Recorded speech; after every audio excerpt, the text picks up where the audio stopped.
Alright, nah, I'm like super tired. I was up till like 5 o'clock in the morning last night because I stayed up to watch the Sony conference. I was just too tired to post a video straight after, so yeah, I'm so happy. I'm so happy.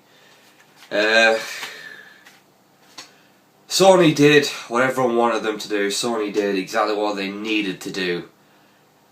No DRM whatsoever with the PS4, which is just win. You've got to think Microsoft is screwed. Yeah, you can play all the used games you want on the PS4 free of charge. You can swap games with your friends. You can trade your games in when you've beat them. So that's awesome, the way it's meant to be, the way it's always been, the way it always should be.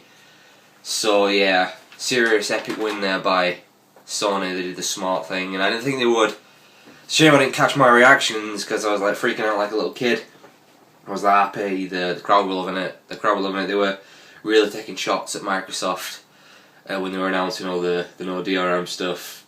It was pretty funny. Yeah, it was just great. You think Microsoft are sweating buckets now. If you watched my E3 predictions video, I was like seriously pessimistic. I was like saying we was heading into dark ages and that both Xbox and PlayStation were doing the DRM thing, and I could end up not getting either of them. Well, I will definitely be getting a PS4. I should probably get a pre-order in before too long. But yeah, I'm just so happy Sony did that. I'm so happy. You've got to think they've won the console war, or at least jumped a major step ahead of Microsoft at the very least. But and the price as well is one of the big things. It works out at $399, €399, and 349 quid. So it works out $100 cheaper, €100 cheaper, I think, than the Xbox One. Not quite 100 cheaper in the UK. Obviously, it's still Britain's still getting ripped off, but that's just the way it is. That was always going to be the case. That's just the price you pay for living in Britain. You get ripped off. But 349, it's not that bad. I did say in my Microsoft video that I'd only pay 300, but screw it, I'll do the 349. Why not? Since I'm saving money by not buying an Xbox One anyway. So at the end of the day, I'll get my money's worth out of a PS4. I know I will. So I'll pay it. Why not? So yeah, good, seriously good move. Being cheaper and the whole no DRM thing. Very, very smart move by Sony. They really have one-upped Microsoft. So the actual conference itself, besides that, wasn't anything that special. The one disappointing thing is they didn't really, bring it home with the exclusives. I was very surprised they didn't really lock down the exclusives. I thought they were going to pull some big guns. They didn't. I will admit, Microsoft probably did better with the exclusives. Obviously Dead Rising 3, Quantum Break, although we still don't know exactly what Quantum Break is going to be like yet, so we can't say for sure, but Killer Instinct, what else was there? The amazing looking that Son of Rome game or whatever it's called looks amazing. Basically everything that Sony showed appeared to be possibly multi-platform. But to be honest, that doesn't really matter at this point, because which games are you going to want to buy your multi-platform on? The Xbox One or the PS4? Because if you buy them on the PS4, you don't have to be online to play them. You can be offline 24 hours without the risk of having your console blocked. And you can trade them with your friends, trade them in when you've beat them, when you can buy them second hand. So, yeah, I don't think it matters at this point. I mean, and even so, you've got to have confidence. I mean, look at Sony's history of exclusives. The PS3 got off to a very slow start.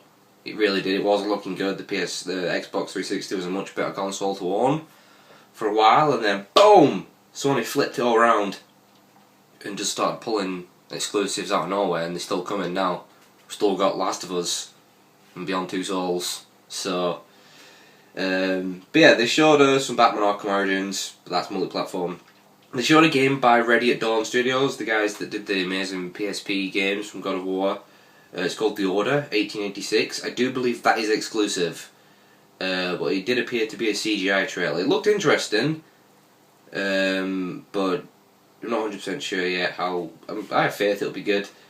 But they showed Killzone Shadowfall, but we know about Killzone now. Obviously, that is exclusive. Infamous Second Son is exclusive, and it does look amazing. They showed that Knack game, which I believe is exclusive, but I'm not really interested in that. And they went on to go about how they support the indie developers, which is always good, and that indie developers can self-publish, which is very good. There's also a new Oddworld game coming, a remake of the first, new and tasty. Diablo 3 is coming to PS3 and PS4. Now they did show Final Fantasy 15, which did look kind of amazing. So yeah. Not too sure if that's exclusive or not. And then they showed a big one, which I was so happy about. Been wanting this for a long time, as have a lot of fans. Kingdom Hearts 3 is finally coming. Now they didn't show a whole lot, they showed just a brief clip of gameplay. It looked incredible. I'm just so glad that finally Kingdom Hearts 3 is coming. It's been too long, but they didn't say it was exclusive. They just said coming to, PS4. But some of the websites seem to have it listed only as PS4. So if it isn't exclusive, then obviously that's awesome. They show some Watch Dogs as well. Elder Scrolls Online. It's a Mad Max game coming. And they did show some Assassin's Creed as well, which I'm not too interested in anymore. But that was a bit of a fail. They kept freezing. Not sure what was going on there, but that was a bit of a fail showcase, because I thought my stream was screwing up. I was like cursing my internet, but when the camera went out and they showed the stage, everything else was still moving. The game was freezing like a bitch, and they ended up to cut it off in the end. So I guess you're slightly concerned, as it was the PS4 screwing up. I don't know, but the other thing is, it does seem to be confirmed now that you will have to pay for the PlayStation Network. But it is, you've basically got to have PlayStation Plus to be able to play online. And it was, I think it's $5 a month, which whatever that translates into, otherwise it's still not a lot of money, and I really don't think that's that big of a deal. I saw a lot of people bitching in comments and stuff. Come on, $5 a month? A month? I know PS3 was free and what have you, but come on, they've give you no DRM, no online bullshit. It's not a lot, is it? $5 a month. Still cheaper than Xbox One, Xbox Live.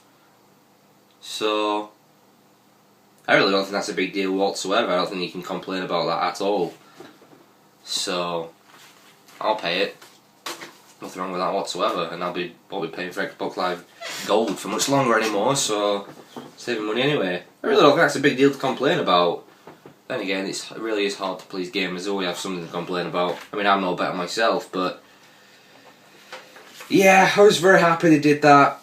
Looking forward to the PS4 now. They showed the PS4 as well, which it's not the prettiest looking thing. Didn't really expect it to. It kind of at first looked a bit like an Xbox One, but it's got kind of a slant design to it. But I don't know. Who really cares what it looks like, right? Still looks better than the Xbox One, but yeah, I'm just so happy Sony did that.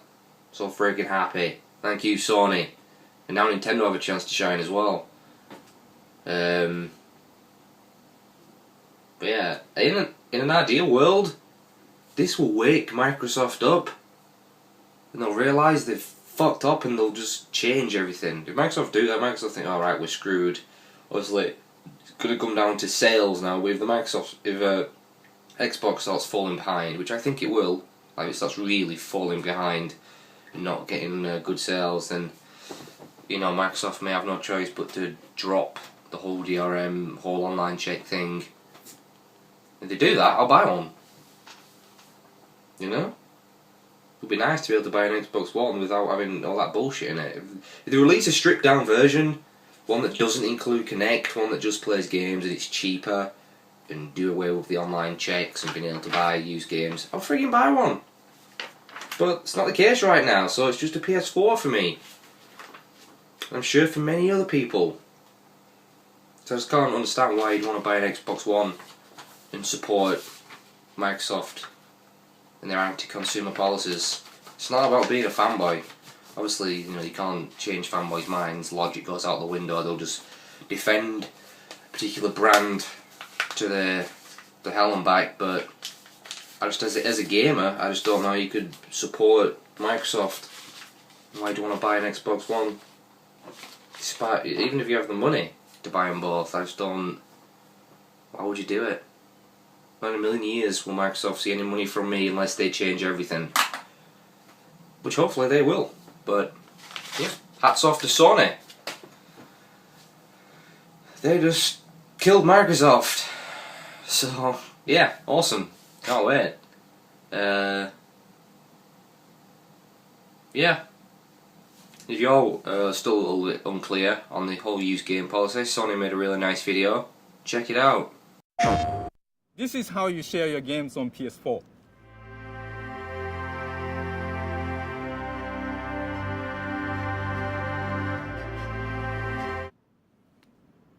Thanks. PlayStation